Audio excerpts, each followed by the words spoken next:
Welcome back, guys. I would like to thank you guys for the huge support you are providing to this series. Today's like goal is 2,000 likes, and I know you guys will reach it instantly. So hit that like button and subscribe for more videos in the future. If you haven't watched the previous part, the link is in the description. Lu Fan approached the chest and opened it. The chest began to glow, and as he looked inside, he started smiling. Little Qin held the magical staff with both hands and stood behind watching him, while the rest of the team simply stood silently watching. As Lu Fan opened the chest, it contained several objects. The first one was the Holy Light Staff. This object was of excellent quality, with 32 spirit points and 19 stamina points. The required level to use it was level 10. The staff had an ability called Holy Light Seal, which allowed the user to bind the target with light. The duration of the bind depended on the user's spiritual attributes. The second object was a robe called Twilight. This object was of excellent quality.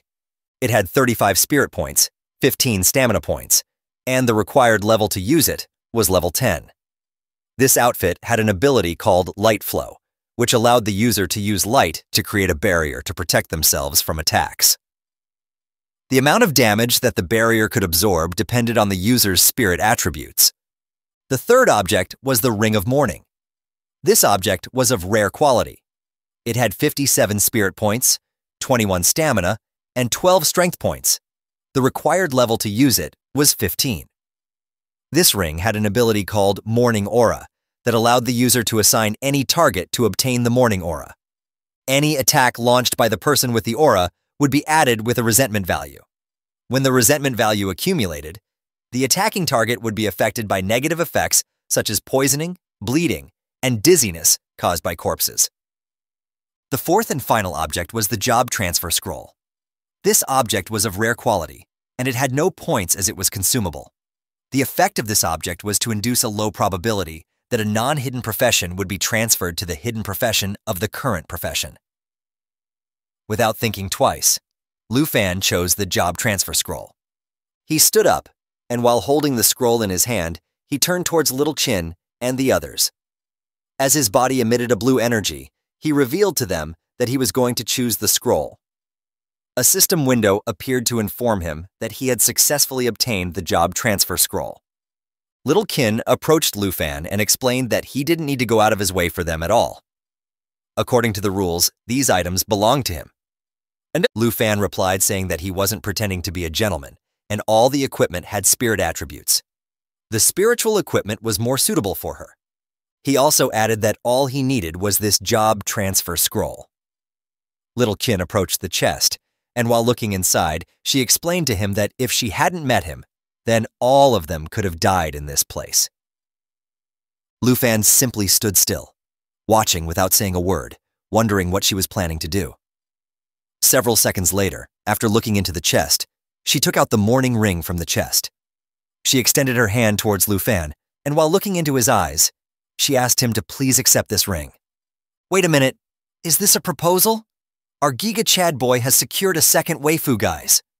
Without thinking twice, Lu Fan grabbed the ring, and while he was holding it in his hand, he closed his eyes and imagined doing naughty things with her. With a smile thought that if she acted this way, then he couldn't do anything. Little Qin stood up, and while holding the magic staff, she started staring into Lu Fan's eyes and began to blush while imagining doing dirty things to him. Wait, what the? Stop it. Get some help. She started wondering what else he hadn't shown to her. He was a very difficult person to figure out. While the dragon lady was playing with the filler guy, Uncle Sunji approached them, and while looking at Lu Fan thought that he was a very interesting person. Purplehead also approached them, and while looking at Lu Fan, she smiled and explained to Little Qin that it was time to prepare to return. That same night, several hours later, Lu Fan returned to his Aunt Han Ki's bun shop. She threw herself into his arms, closed her eyes, and explained that this was too dangerous because just by listening to him.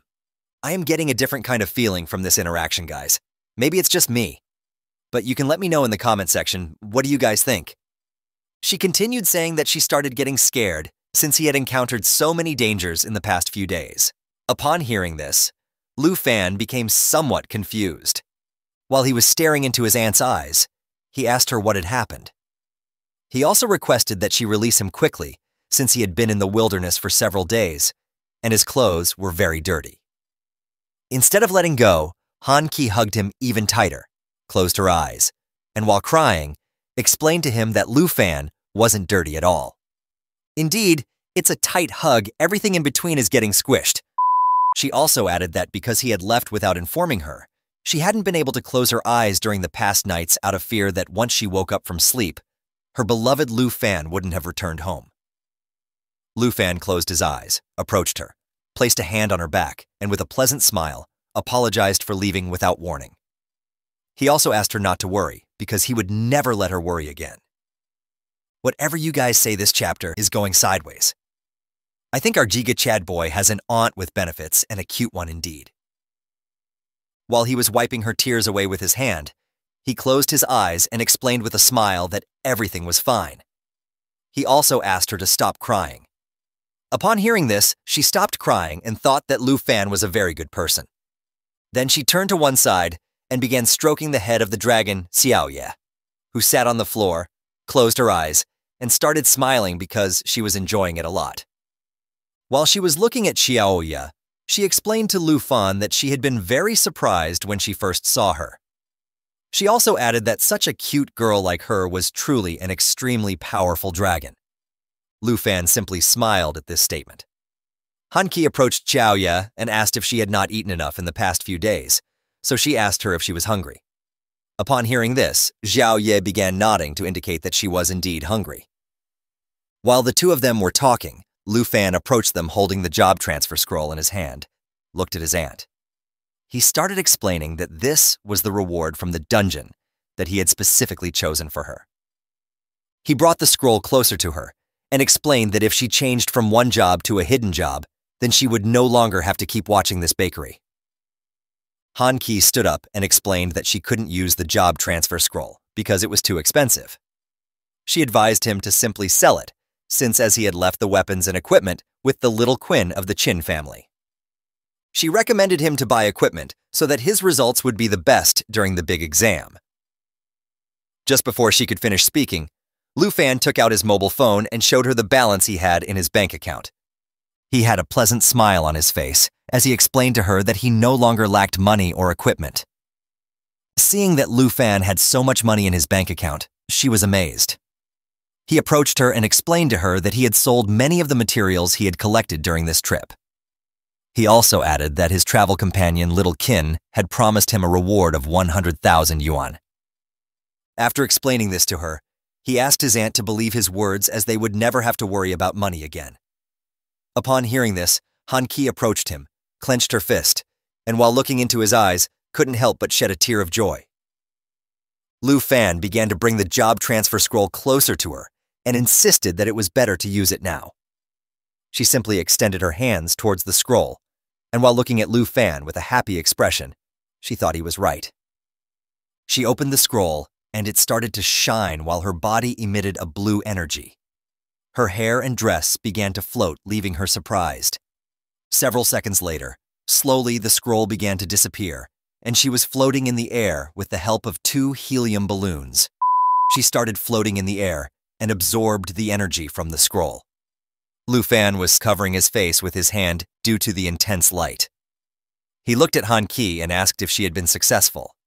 While her body was still surrounded by blue energy and her hairs were floating, she slightly turned toward Lu Fan and explained to him that she had succeeded as she had obtained the best hidden occupation of a chef called Enchantment Chef. Lu Fan was surprised and asked her if there was anything special about this new hidden profession. She explained to him that she had a skill called enchantment cooking that allowed her to prepare food with various buffs. Lu Fan praised her, saying that his aunt's cooking was very good, so the additional attributes were going to be very high. Upon hearing this, she started smiling and explained that he was just speaking highly of her. Lu Fan decided to change the subject and asked her where Xiao Yi had gone. Xiao Yi had taken advantage of the fact that the two of them were talking to go to the kitchen and eat all the food. After filling her stomach with all the buns, she fell asleep on the ground. That same night, in the study room of Qin's family villa, Qin Kuei went to her father's office and sat on a sofa. While her father was sitting in an office chair holding a champagne glass in his hand, he turned towards her and asked if it had really been a dragon tamer named Lu Fan, who had summoned a powerful black dragon that saved your lives. Qin closed her eyes and explained to him that her stubbornness had almost cost them their lives.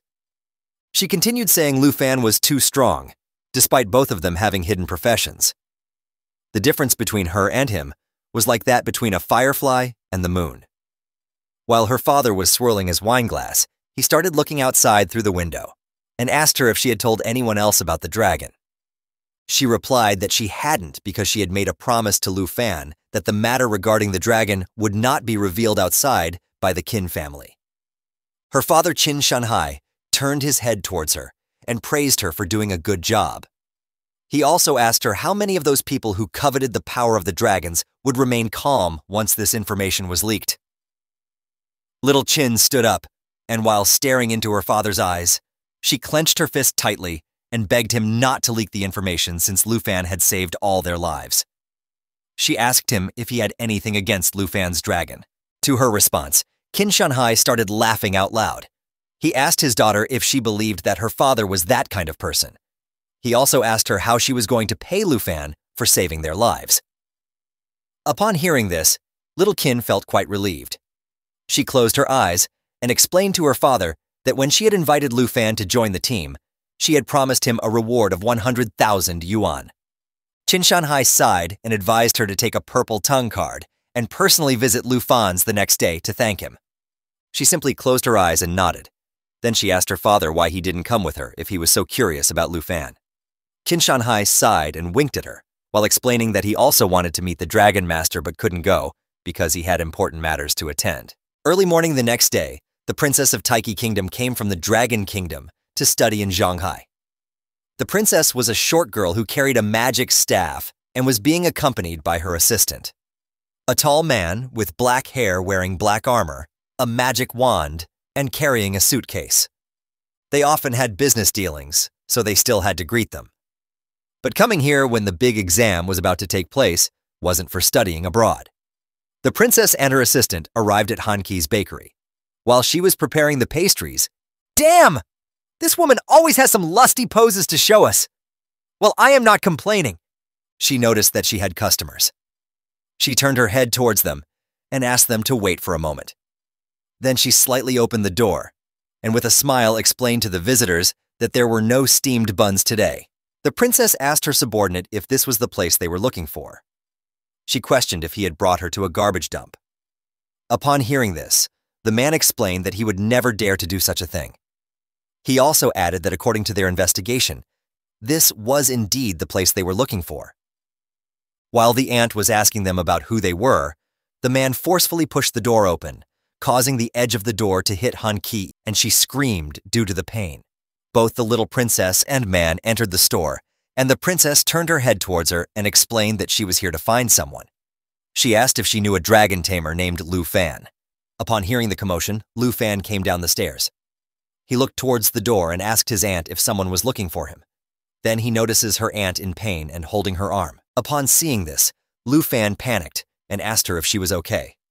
While the princess covered her nose and complained to the guy that this place was filled with an unpleasant smell. Quickly, Lu Fan approached Auntie Han Qi and while holding her hand, asked if she was okay. He also asked what was happening. She explained that she was fine. While they were talking, the princess caught his attention and asked him if he was Lu Fan.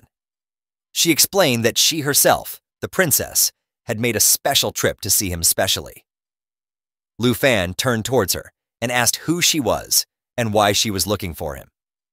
The man introduced her and explained to Lu Fan that she was Princess Jinju from the Taiji Kingdom, and he introduced himself as Cui Hongtai, the princess's assistant.